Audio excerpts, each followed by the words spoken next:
ஒரு தீப்பொறியின் பிறப்பில்தான் இந்த பிரபஞ்சத்தின் விதி எழுதப்பட்டது. இருள் மட்டுமே நிரம்பிய காலத்தில் ஓம் என்ற ஒலி ஒளியாக மாறி ஞானமாக உருவெடுத்தது.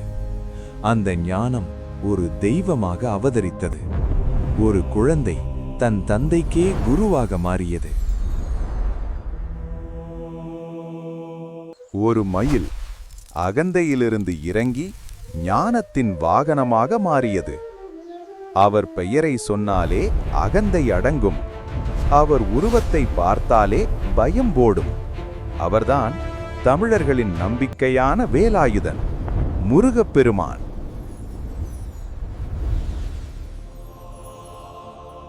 மிக பழமையான காலத்தில் தட்சன் மற்றும் காசேபர் என்ற 2 பிரம்ம ரிஷிகள் பிரம்மாவை நோக்கி கடுமையான தவம் செய்தார்கள். தட்சன் அரச வாழ்க்கை வேண்டும் என்று வரம் கேட்டார். காசேபர் ஞான வாழ்க்கை வேண்டும் என்று கேட்டார்.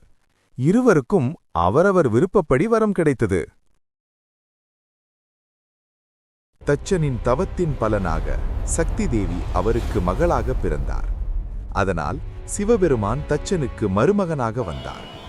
ஆனால் அந்த பெரும் பாக்கியத்தை கூட தட்சன் தனது கர்வத்தால் இழந்தான். சிவபெருமானை மதிக்காமல் இருந்ததால் அவன் அழிவை சந்தித்தான்.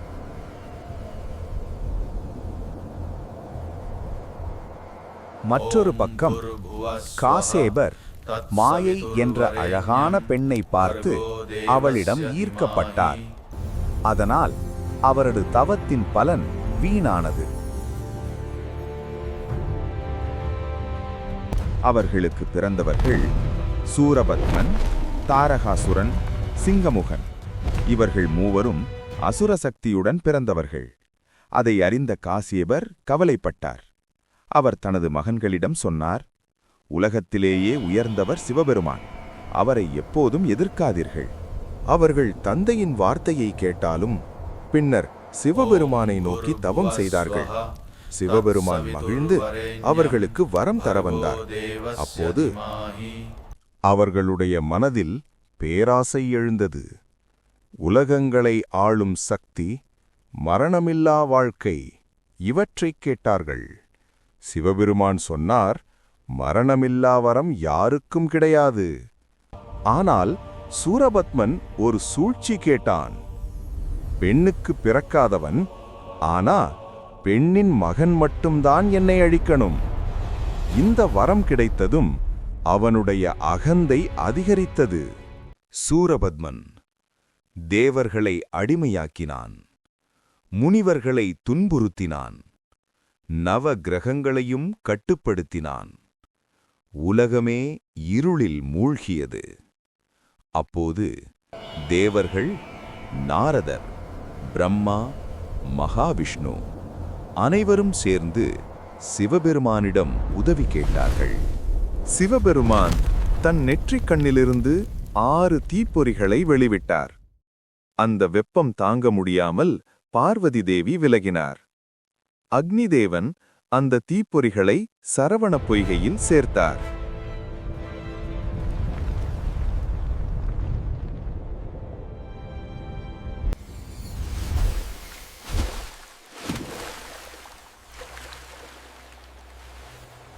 அங்கே 6 தாமரை மலர்கள், 6 குழந்தைகள். கார்த்திகை பெண்கள் அவற்றை வளர்த்தார்கள். பின்னர் பார்வதி தேவி அந்த 6 குழந்தைகளையும் அணைத்தபோது ஒரு அதிசயம். 6 முகங்கள், 12 கரங்கள் ஒரே தெய்வமாக இணைந்தது. அவர்தான் ஆறுமுகன் முருகன்.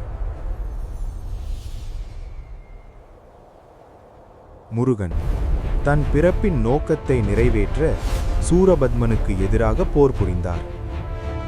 6 நாட்கள் கடுமையான போர். சூரபத்மன் பல வடிவம் எடுத்தான். யானை, சிங்கம், மலை, மரம். முருகன் ஒவ்வொன்றையும் வென்றார். கடைசியில் ஒரு பெரிய மரமாக மாறினான். முருகன் தன் வேலால் அதை 2ஆக பிளந்தார். ஒரு பகுதி மயில், ஒரு பகுதி சேவல். அவனை கொல்லாமல் தன்னுடைய வாகனமாகவும் கொடியாகவும் மாற்றினார். முருகனின் 6 முகங்கள்: ஞானம், அழகு, வீரியம், கருணை, பாதுகாப்பு, ஆன்மீகம் இவை அனைத்தும் சேர்ந்து முழுமையான தெய்வத்தை குறிக்கிறது. முருகன் கையிலுள்ள வேல் ஒரு ஆயுதம் மட்டுமல்ல, ஞானத்தின் வடிவம். அது அறியாமையை அழிக்கிறது, பயத்தை நீக்குகிறது, வாழ்க்கையை வழிநடத்துகிறது.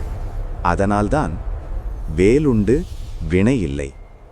மயில் அகந்தையின் அடையாளம், சேவல் விழிப்புணர்வின் அடையாளம். முருகன் அகந்தையை கட்டுப்படுத்துகிறார், அறிவை எழுப்புகிறார். முருகன் தமிழ் கடவுள். சங்க காலத்தில் குறிஞ்சி நில மக்கள், வேடர்கள் முருகனை தங்கள் தலைவனாக வழிபட்டனர். இந்த கதை ஒரு புராணம் மட்டுமல்ல, ஒரு வாழ்க்கை பாடம். உன் வாழ்க்கையில் பயம் வந்தாலும் கஷ்டம் வந்தாலும் அது எல்லாம் ஒரு சூரபத்மன். உன் உள்ளத்தில் இருக்கும் ஞானவேல் அதை அழிக்கும். வெற்றிவேல், வீரவேல்,